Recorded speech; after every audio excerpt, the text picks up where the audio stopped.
For centuries it stood, a city bathed in the golden glow of the rising sun, its towering walls whispering secrets of prophets and kings. The narrow streets, lined with stone, bore witness to the footfalls of countless generations, each one leaving behind echoes of prayers, ambitions, and battles fought in the name of faith. This is Jerusalem.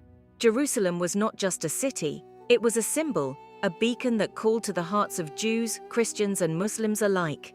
Its stones had absorbed the hopes and struggles of humanity, standing as silent guardians of a past both glorious and thunderous. And in the year 637 AD, a new chapter was to be written, one unlike any before it. A conquest that would defy the conventions of war, that would reshape the course of history, not through bloodshed, but through wisdom, diplomacy, and an unshakable commitment to justice. To truly understand this moment, we must step back into an age of empires and ambition. The world was caught between two giants locked in a bitter struggle: the Byzantine Empire, masters of the West, and the Sassanid Empire, rulers of the East. For decades, their wars raged on, empires trembling under the weight of their ceaseless conflict. The Byzantine Empire, with its capital in Constantinople, was a bastion of Christianity, its influence stretching across the Mediterranean. The Sassanid Empire, rooted in Persia, was a Zoroastrian power, its armies formidable and its culture rich.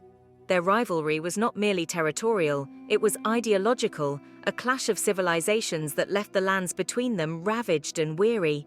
But then, something changed. From the vast, sun-scorched deserts of Arabia emerged a force few had foreseen, the Rashidun Caliphate. Led by the successors of the Prophet Muhammad, peace be upon him, they were more than warriors. They were a movement, an unstoppable tide sweeping across the lands, carrying with them a vision that would redefine civilization itself. The Rashidun Caliphate was not merely an empire, it was a revolution. It brought with it a new way of life, a new understanding of justice, and a new vision of unity under the banner of Islam. By 636 AD, the Rashidun armies had shattered the Byzantine presence in the region.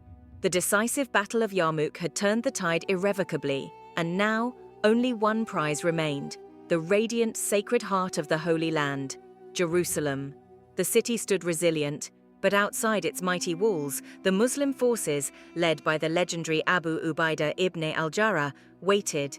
They did not storm the gates. They did not raze the land. They waited, with patience, with honor, with the quiet strength of men who knew that time was their ally. The Muslim army, though victorious in battle, understood the sanctity of Jerusalem. They knew that this city was not just a strategic stronghold, it was a spiritual epicenter, a place revered by millions. To conquer it with violence would be to desecrate its very essence. Inside, Patriarch Sophronius and his people held on to faith. They prayed for salvation, for a miracle. But winter came, harsh and unyielding. Supplies ran low, despair crept in, and finally, the inevitable became undeniable. The city would fall. Yet, even in surrender, Sophronius made an astonishing demand. He would not hand over the keys of Jerusalem to a general, no matter how noble. Only one man would do, the Caliph himself, Umar ibn al-Khattab. Why? Because the world had already begun to whisper of Umar, a ruler unlike any before him, a man who shunned the luxuries of power, who wore the garb of the commoner, who ruled not with greed, but with unyielding justice. If Jerusalem was to change hands, let it be into the hands of such a man. Umar was a figure of legend even in his own time. His humility was unparalleled, his sense of justice, unerring. He was a leader who walked among his people, who listened to their grievances, and who sought to rule with fairness and compassion. To Sophronius, Umar represented not just a conqueror, but a protector. When word reached Medina, Umar did not hesitate. He did not summon legions. He did not ride forth in pomp and grandeur. Instead, with only a single servant and a camel, he embarked on a journey that would become the stuff of legend. Together, they took turns riding, one walking while the other rested. Such was the humility of the man who would soon hold the keys to one of the most sacred cities on earth. The journey was long and arduous, but Umar's resolve never wavered.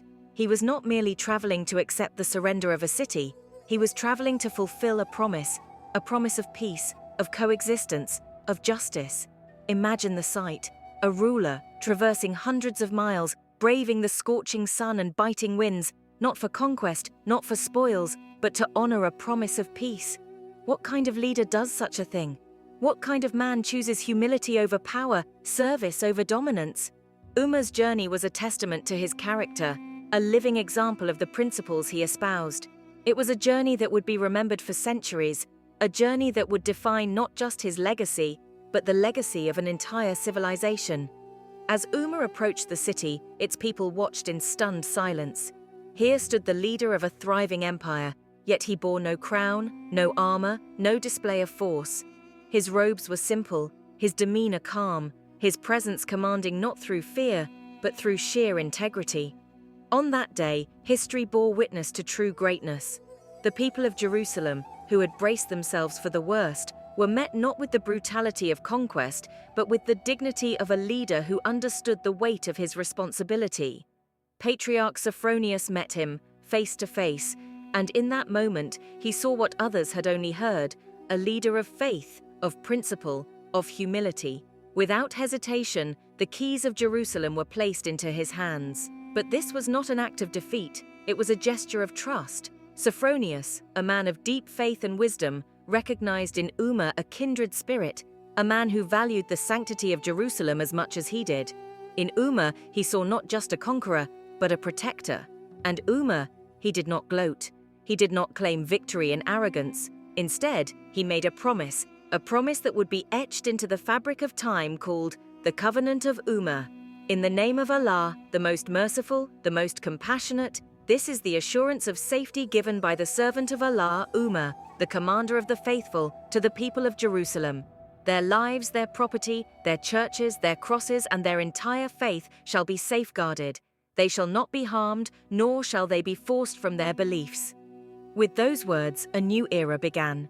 The people of Jerusalem, who had lived under the shadow of war and uncertainty, were granted a peace they had not known in generations.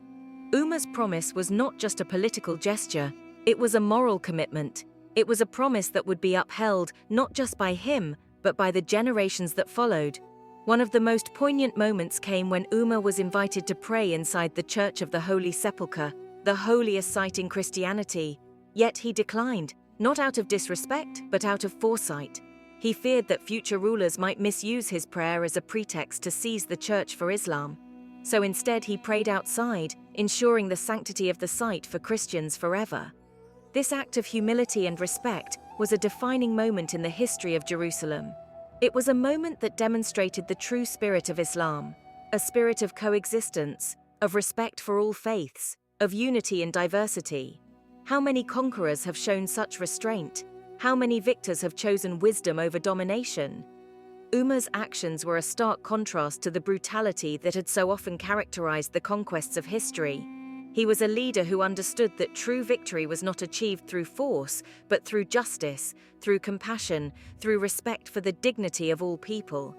Unlike so many conquests before it, the entry of the Muslims into Jerusalem was marked not by destruction, but by respect, not by division, but by coexistence. The city, which had been a battleground for empires, became a symbol of peace. The people of Jerusalem, who had suffered under the yoke of war, were granted a peace they had not known in generations.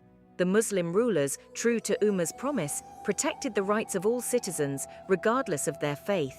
They rebuilt the city, not as a monument to their own glory, but as a testament to the principles of justice and unity.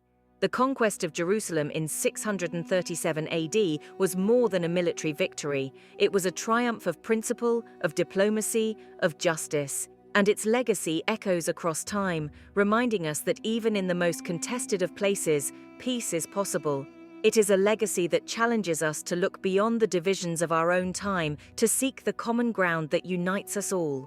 It is a legacy that reminds us that true greatness is not measured by the size of an empire, but by the depth of its commitment to justice, to compassion, to the dignity of all people. As we reflect on this story, we must ask ourselves, what can we learn from Umar's example? In a world often torn apart by division and greed, how can we strive for leadership that values humility, justice, and unity? Umar's legacy is a call to action, a reminder that the principles of justice and compassion are not just ideals, but the foundation of a truly great society.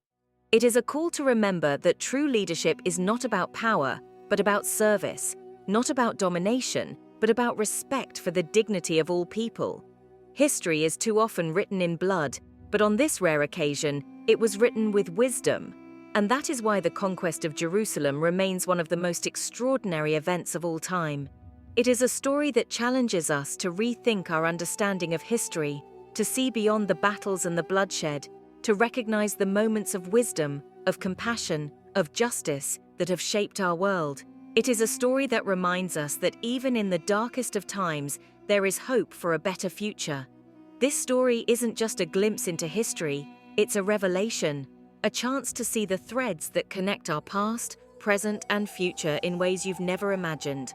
At Chronicle Portal, we don't just recount history, we uncover its soul, its lessons, its power to shape what comes next. Stay with us, subscribe, like, and join the conversation in the comments. Your voice matters. Together, we'll bring the untold stories of yesterday into the light of today and forge a deeper understanding of tomorrow. Because history doesn't just belong to the past, it belongs to you.